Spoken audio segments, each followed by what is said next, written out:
Ngayong araw mga day, wala kaming racket mga day, kaya nagkasabot kami ng mga barkada ko. Napupunta kami sa dagat day at magsugba-sugba at magluto-luto kami day. Kasi sayang naman yung araw na wala kaming trabaho day, dapat i-enjoy din natin day pag may time. Ayan mga day, at timing kaayo mga day kasi si Sir Hinoris Vlog, nanalo yan siya ng vlog competition. Kaya nagbigay siya ng kwarta sa amin day, pambili ng pagkaon. Kaya ayan mga day, pag abot namin doon sa dagat mga day, nagsugba-sugba na mga day ng isda na malaki, sponsored by Chill, kaibigan natin na raketira din mga day. Pagkatapos, nagsugba din tayo ng karne mga day.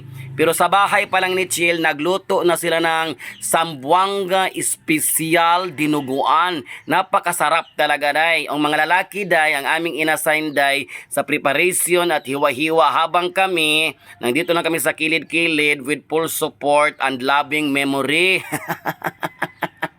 Habang naghanda-handa sila mga day, kasi maganda man yung timpo daplin sa dagat mga day, nilakad-lakad ko mga day, sinugo ko si Sir Hinoris Vlog na videohan niya ako. Nag-effort talaga siya day, yung bang tulugdungan ng airplane, nag-effort talaga siya, dalagan-dalagan siya back and forth para makuha na ko ng video. At pagbalik ko day, ayan, ready na ang mga pagkain na aming hinanda, yung mga sinugba na isda, karne at dinuguan at tunga sa kaldero na nakakainin namin mamaya. Pero sabi nila dapat Siargao vibes daw ang gagawin namin. Kaya hinilira day, kaya may dala man silang dahon ng saging, hinilira lahat-lahat at nang napurma, kinain din namin. So that's it for today. Enjoy talaga kami. Pagkatapos namin kumain, nag-inuman kami. At nung nalasing na kami, umuwi na kami mga day.